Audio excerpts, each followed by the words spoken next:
One of the stars of the night was Senator Jeff Sessions in the great state of Alabama, who people describe Sessions like this. They say, he was Trump before Trump, meaning populism, immigration, enforcement, better trade deals, American sovereignty. And he joins us now here on the Laura Ingraham Show. Senator Sessions, great to talk to you, my friend. How are you? Thank you, Super Laura. Good to be with you. So, Senator Sessions, the big dust-up yesterday was about this fight for the roll call vote. And the roll call vote was what Ken Cuccinelli and Mike Lee and others said was something that the party could have done for these grassroots folks that wanted to express their views, just be heard about their concerns about the process and I guess some concerns about Donald Trump. They were denied that opportunity. Can you explain in layman's terms what happened and whether this ultimately is a bigger deal or a smaller deal than people are making it out to be? Laura, I'm not sure I can explain it. They didn't have the 7 states necessary to have a roll call vote so they could express themselves. A convention isn't created to let people who didn't win express themselves. I mean, you move forward with an agenda that the overwhelmingly the Republicans voted for. The Republican Party is the people out there. Donald Trump got the highest numbers of anybody ever in a Republican primary, facing 16 competent, well-funded opponents. So, look, they had their point. I'm not going to hold any grudges about it. It's just time to move on. Nothing happened, I think, that was in any way unhealthy for the rules or the fairness.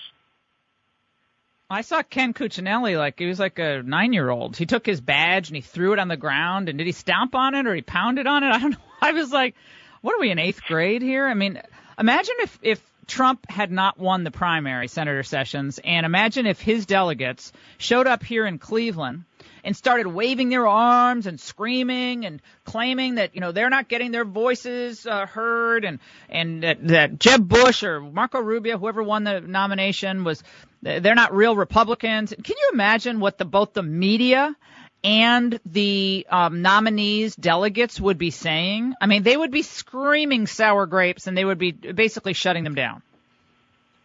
Well, you're right. And look, this is a big victory.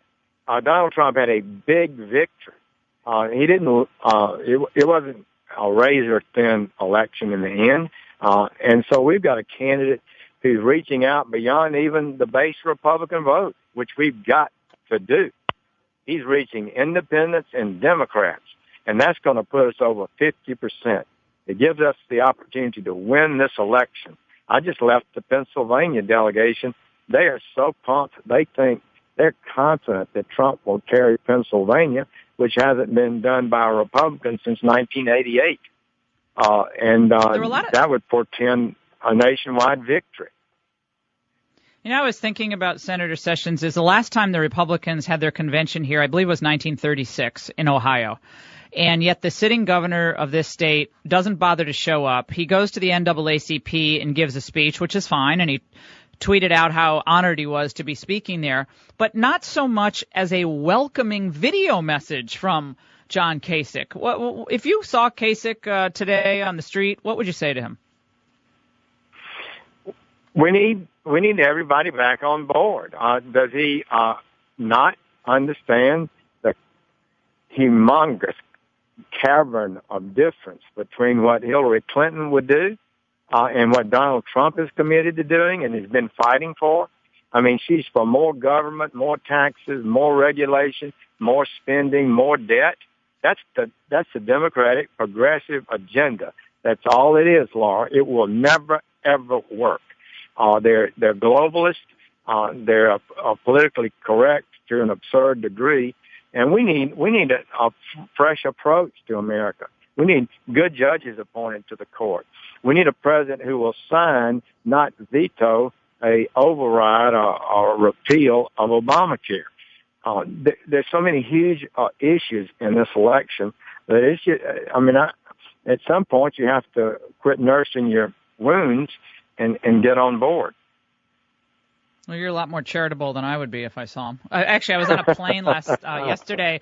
Senator Sessions, I was on a plane stuck for 3.5 hours on a United Express plane, so I should have driven like a fool. I did not. And so there were a couple of folks sitting in front of us who were going to see John Kasich last night, and they're real conservatives.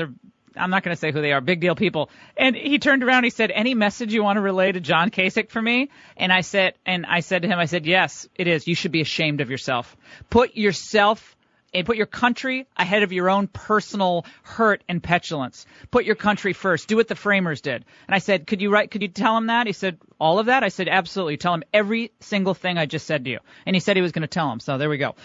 Senator, let's talk about Yeah, of course, Senator. You know I'm going to do that. Let's talk about the media. The media took away from last night a lot of things, other than the Melania kerfuffle about the passages of her speech, that it was all too gloomy, that the Republicans are all down in the mouth, they're pessimists, they're all gloomy. My take on that was it was truth-telling that was needed last night to set up the status quo under Obama and Clinton is a very, very negative place, and that's why 65% of the country says we're going in the wrong direction. Do you worry that it's all too gloom and doom for that first night? Well, I don't think so. People are upset. A median income in America has declined $4,000 since 1999. I mean, that's $350 a month for the average American family. So there are a lot of things that have frustrated the American people, and I believe a party that desires to lead has got to understand those frustrations and share them and speak out on the behalf of the people. The big issues that Trump has been talking about have resonated with people. It's like, I'm frustrated too. We're going to do this and we're going to fix it. So I think Trump by nature is a positive person. He's always seeing greatness out there, and he said we're going to win so much we get tired of it. But so he's a positive person. I think you're going to clearly see that throughout the rest of the convention. And I thought there was a lot of that last night. Tell us what Melania is like as a person. I know you've had a chance to chat with her a little bit. I don't know her at all, except, a few times I've been able to say hi, but I don't really know her all that well, except one of the times I did hear her, she was really funny. But anything you can share about her as a person? Well, I've had a number of occasions to be with her, but I really have not had any in-depth time with her. But she is so gracious and so nice and so accommodating to people. That's always what I've seen, and I think she revealed herself a lot last night. I believe it was a positive thing. I think she has a good story. You could see the admiration she has for Donald Trump, her husband, love of family, love of America. I thought that was really good. Senator, I want you to. I know you're busy, but I really would want you to sit in the front row when I give my speech on Wednesday night. All right. So I really need you there. I need you there for moral support. Okay, so it's kicks off Wednesday night around 7:30. I'm just teasing you. You don't have to be there. I'll send you a link to it or something, Senator. But are you going to be here for the whole week though? I will, and just want to help in any way we can. I think, Laura, we have a movement that's going out there. I think Donald Trump is talking about things that people don't sometimes want to talk about. The establishment crowd, the trade agreements haven't worked for middle America. There's just no doubt about it. I've had to acknowledge my own errors in that way. And immigration, we've got to bring that lawlessness under control and make sure that our policies don't decimate the incomes of working Americans. And we have to have trade deals that don't close factories after factories when those factories have a chance to compete if we had fair trade. So I think that something special is happening in this campaign. He has the ability to go beyond our normal vote and produce victories in states like Pennsylvania, Ohio, and Wisconsin, and a lot all over the country.